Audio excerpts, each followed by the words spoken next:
ఏమవుతా ఉంటుందంటే అలసిపోతా ఉంటాం. అందరూ పని చేయడం కాదు, ఆ జనం అనుకున్నాను చూస్తూ ఉంటాం. చూడగానే ఏమనిపిస్తుందండి, ఇంతమంది జనం ఉన్నారు, ఎప్పటికైతే టైం 4 గంటలకు క్లోజ్ చేయాలి, క్యాష్ క్లోజ్ చేసేయాలి, 5 గంటలకు ఇంటికి వెళ్ళిపోవాలి అని అట్లా ఉండేది అనమాట. తర్వాత ఎప్పుడైతే ఇక్కడ భగవద్గీతకి వచ్చాము మేము, వచ్చిన తర్వాత నా మైండ్ సెట్ మారింది. అదే ఇప్పుడు మనకి మనం చెప్పే టాపిక్ కూడా అదే, మన ఆలోచనలు మార్చుకోవాలనే దాన్ని ఇప్పుడు నేను ఎగ్జాంపుల్ ద్వారా చెప్తాను.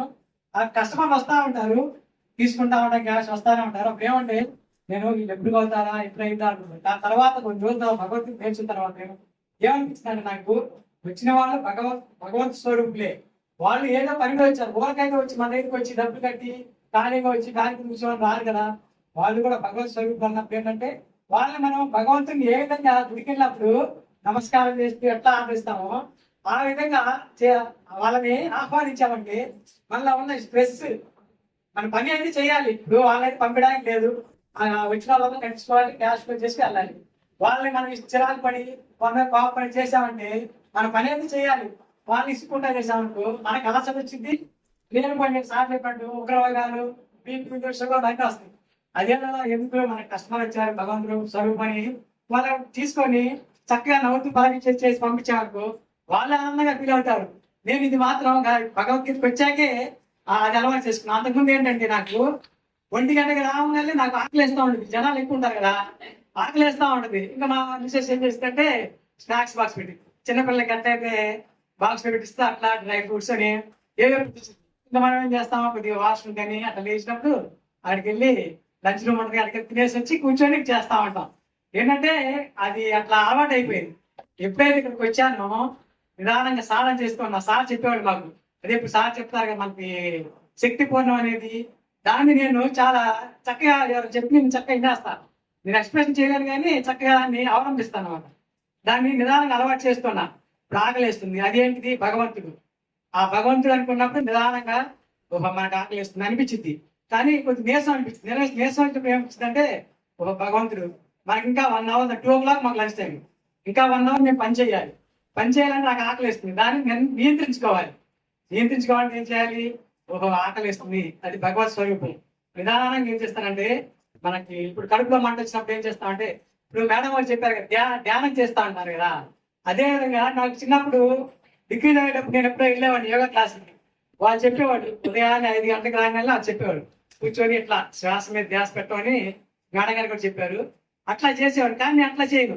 ఇప్పుడు మనకి ఆకలిస్తుంది కదా, ఆకలిస్తుంది, నేను ఊపిరి పీల్చుకుంటాను, అక్కడికి మైండ్ మొత్తం అక్కడ పెడతాను, ప్రశాంతంగా అక్కడ పెట్టి ఆ ఆకలిస్తుంది, అది కూడా భగవంతుడే భగవంతుడే భగవంతుడు అనుకోగానే మనకి ఆ 1 అవర్ రిలాక్సేషన్ ఉంటుంది కదా, ఆకలిని ఆపుకోగలం.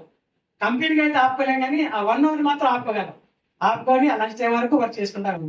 ఇప్పుడు మనం ఈ ఏదైతే ఉందో దాంట్లోకి వచ్చేద్దాం. ఇప్పుడు ఏంటంటే దీన్ని భగవంతుడు కూడా చెప్తున్నాడు. 6వ అధ్యాయమైన ధ్యాన యోగంలో 35వ శ్లోకం, అసంశయం మహాబాహో మనో దుర్నిగ్రహం చలం అభ్యాసేన తు కౌంతేయ వైరాగ్యేన చ గుహ్యతే. మనం ఏదైనా సరే ఒక కార్యాన్ని ఏకాలం సాధించలేము. దాన్ని వేమనమాచి చెప్తున్నారు. అనగా అనగా రాగా మతిశయించు, తినగా తినగా వేము తీయనుండు, సాధనమున పనులు సమకూరుదాలోన విశ్వద విరామ వినురవేమ. అదే దాన్ని నేను వర్క్ చేసేటప్పుడు దాన్ని అలవాటు చేసుకొని ఆ 1 అవర్ని మనకి ఎప్పుడైతే ఆకలేసిందో దాన్ని సాధన ద్వారా సాధన చేసి 2 గంటల వరకు ఆపుకోగలుగుతున్నాను. అదే విషయాన్ని భగవంతుడు కూడా శ్రీకృష్ణ పరమాత్మ మనకి చెప్తున్నారు. అర్జునుల వారికి చెప్తూ, అర్జునుల వారు ఆయన జ్ఞానవంతుడు, ఆయన తెలియని ఏమంటుంది, ఈ కలియుగంలో ఉన్న మానవులకి ఈ విధంగా చేసుకోండి అని చెప్తున్నారు అన్నమాట. అది ఏ విధంగా చేయాలంటే, ఇప్పుడు సార్ చెప్పినట్టు మన మనసులో రోజు ఆలోచనలు 50,000 నుంచి 60,000 వరకు వస్తూ ఉంటాయి. దాన్ని ఆపుకోగలిగామంటే మన జీవితం మీద పట్టు సాధించగలిగినట్టే. అది ఏ విధంగా చేయాలంటే, ఇదే 2వ అధ్యాయం సాంఖ్య యోగంలో పరమాత్మ చెప్తూ ఉంటారు. వ్యవసాయాత్మిక బుద్ధి ఏకేహ కురు నందన బహుశాఖాహనస్తాచ బుద్ధయో అవ్యవసాయినాం. ఏ విధంగా అయితే మన రైతులు వ్యవసాయాన్ని సాగు చేస్తూ ఉంటారో, అదే విధంగా మీ మనస్సుని కూడా ఇంద్రియాల ద్వారా వచ్చే ఆలోచనల్ని నియంత్రణ నిదానంగా తగ్గించుకోవడం అలవాటు చేసుకోవాలి అని పరమాత్మ చెప్తూ ఉన్నారు. ఈ విధంగా చెప్పినప్పుడు ఏమవుతుందంటే మనలో ఉన్న ఆలోచనలను కొద్దిగా నియంత్రించగలం. ఏ విధంగా అంటే తాబేలైతే అలసట జరిగినప్పుడు తన ఇంద్రియాల లోపల లాగేసుకుంటుంది కదా, అదే విధంగా మన ఇంద్రియాల ద్వారా వచ్చే ఆలోచనల్ని మనం నియంత్రించుకోవచ్చు. యదా సంహరతే ఛాయం కూర్మోంగాని సర్వశ ఇంద్రియానింద్రియాదేభ్య తస్య ప్రజ్ఞా ప్రతిష్ఠిత.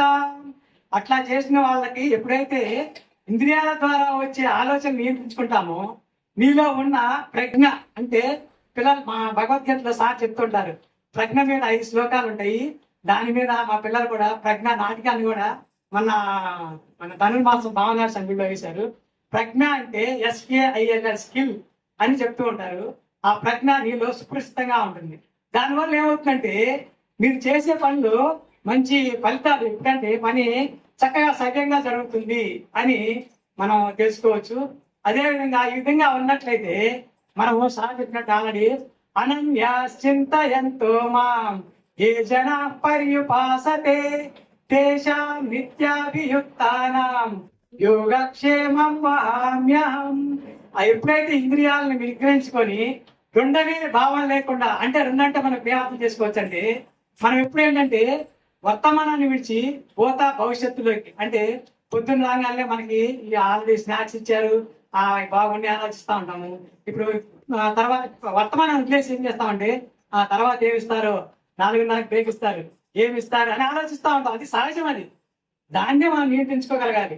ఆ నియంత్రించుకున్నప్పుడు ఏంటంటే నియంత్రించుకొని భగవంతుని మీద ధ్యాస పెట్టి నువ్వు చేసే పని అది చేసినట్లయితే భగవంతుడు ఎల్లప్పుడూ నీ ఎందే ఉండి నీకుండే అనన్య చింత ఎంతోమా ఏసన పరిపాలిస్తే దేశా నిత్యాభియుక్తామా, అంటే నీకు కలిగే ఏవైతే నీ యోగక్షేమాలు నేనే చూసుకుంటాను అని పరమాత్మ అంత భరోసా ఇస్తున్నప్పుడు మనం ఏం చేయాలి? సర్వధర్మాన్ పరిత్యజ్య మాం ఏకం, అంటే నేను కూడా భగవత్ స్వరూపుణ్ణే, నేను భగవంతుడిలో ఐక్యమైపోతాను. ఇదే యోగము. ఇదే మనం తెలుసుకున్నామంటే జీవితం అంతా శాంతిగా ఆ పరమాత్మ అందే నిలుచుకోగలుగుతాం. కృష్ణార్పణం. చాలా ధన్యవాదాలు నాకు ఆలోచన